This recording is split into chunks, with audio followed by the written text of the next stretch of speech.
Welcome to your Pediatric Intensive Care Unit rotation. The PICU here at Children's Hospital is on the 6th floor of the main building. My name is Kostas Dimitriadis, one of the intensivists here at Children's, and one of the PICU team attendings. During this video, I will be orienting you to your PICU rotation. We ask that you view this video prior to your first day on service and refer to the orientation handout that accompanies this video, as you will be expected to be familiar with its contents. During this orientation video, you will learn about details of the daily routine, duties and expectations of the PICU team residents, and the process for feedback and evaluations. The PICU is located on the 6th floor of the main building at Children's Hospital in New Orleans. The PICU team is staffed by a faculty member from the Division of Critical Care in the Pediatrics Department at the LSU School of Medicine. Our goal is to provide you with an exceptional PICU experience while delivering exceptional care to our patients. We believe that the best care happens when the medical team works together with each family to provide individualized care. We encourage families to take an active role in patient care by doing family-centered, multidisciplinary rounds at the bedside each day. The PICU team is typically composed as follows. There's an intensivist who's a member of the Pediatrics Department at the School of Medicine here at LSU. There are usually 3 upper-level pediatric or internal medicine pediatric residents, 1 upper-level emergency medicine resident, and acting interns who may be 4th-year LSU medical students or visiting students. The typical daily schedule is consistent and usually as follows. 7 o'clock in the morning, arrive to receive appropriate sign-up from the overnight call person. 8 o'clock in the morning, attend a morning report as clinical duties allow. 9 o'clock, daily family-centered rounds begin with a multidisciplinary team. 11, the post-call resident has departed.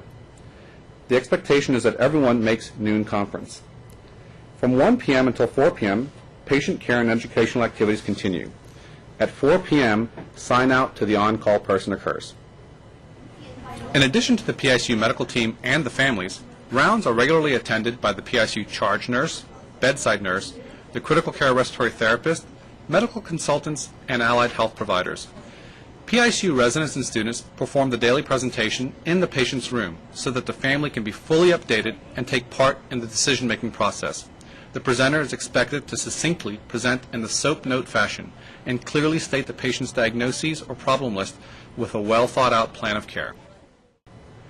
In this highly complex environment, all members must work as a team, each playing a vital role in order to function smoothly.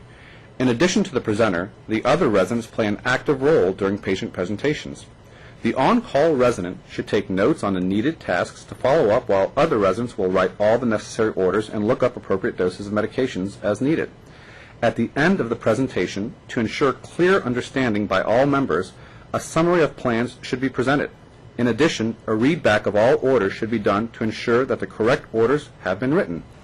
The residents must function as a team in coverage of all of the PICU patients, so that when a resident is at clinic or post-call, the other residents will assume full responsibility for the care of the patients, for example, following up on consults, lab or radiology results, or communicating with families. It should be clear which residents are responsible for which patients in the absence of the patient's assigned resident.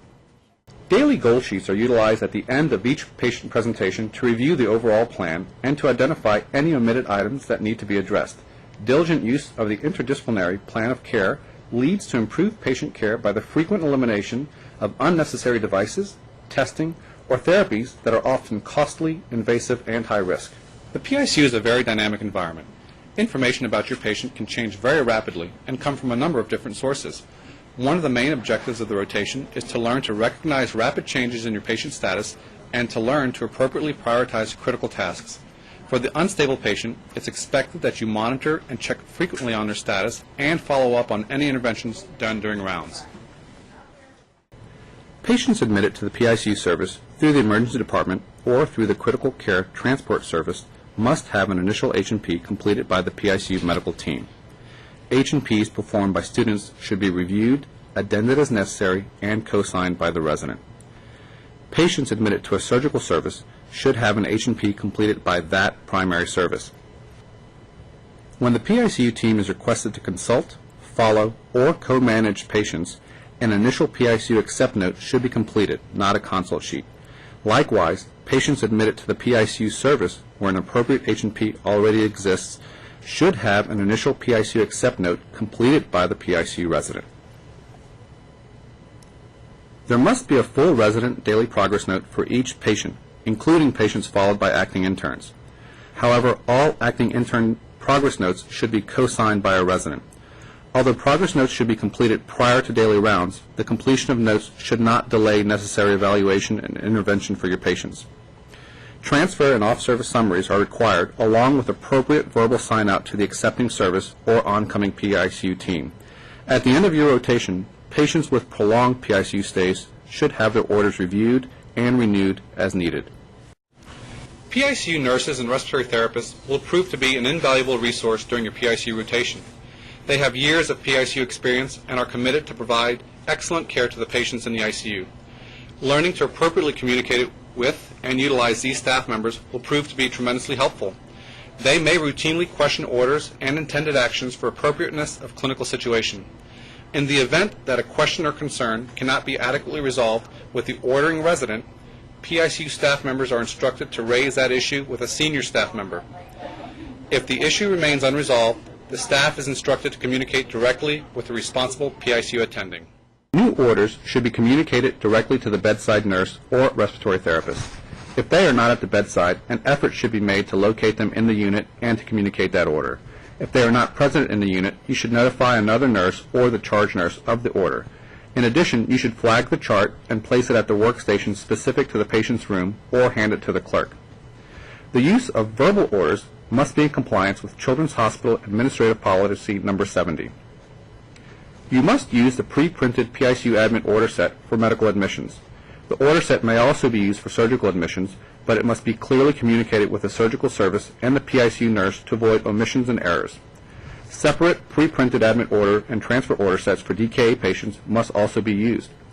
Additionally, several medication orders, for example, anticoagulation orders and patient-controlled analgesics, must utilize the hospital's pre-printed forms.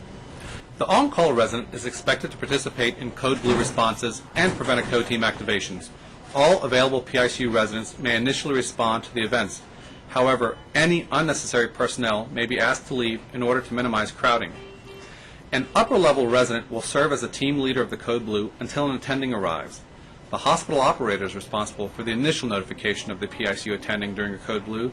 However, the PICU resident serving as team leader should delegate another resident to contact the PICU attending and ensure their notification or to provide necessary information on the event. For a prevent a code team call, the resident should contact the attending immediately if the patient seems to be in imminent distress.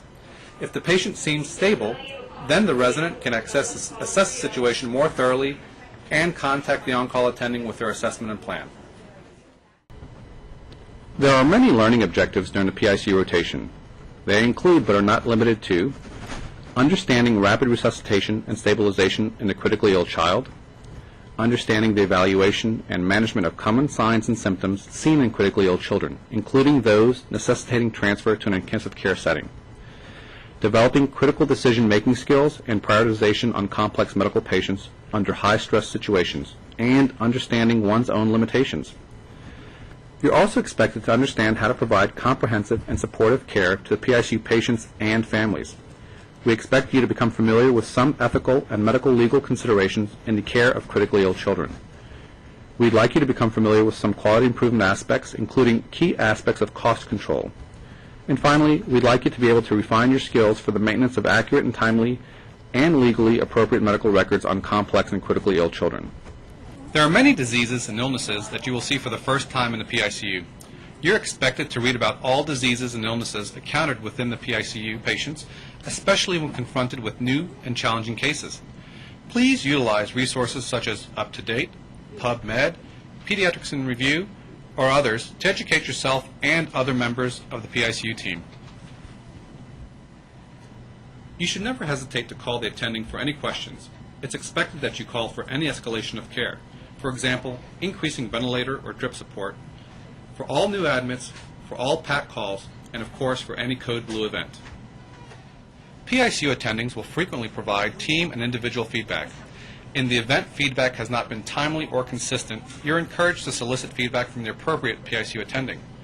The attendings meet shortly after the end of each rotation to collectively provide input for each resident's written evaluation.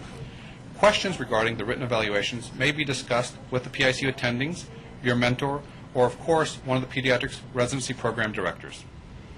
On behalf of the PICU family, I want to welcome you to the PICU rotation. We look forward to working with you.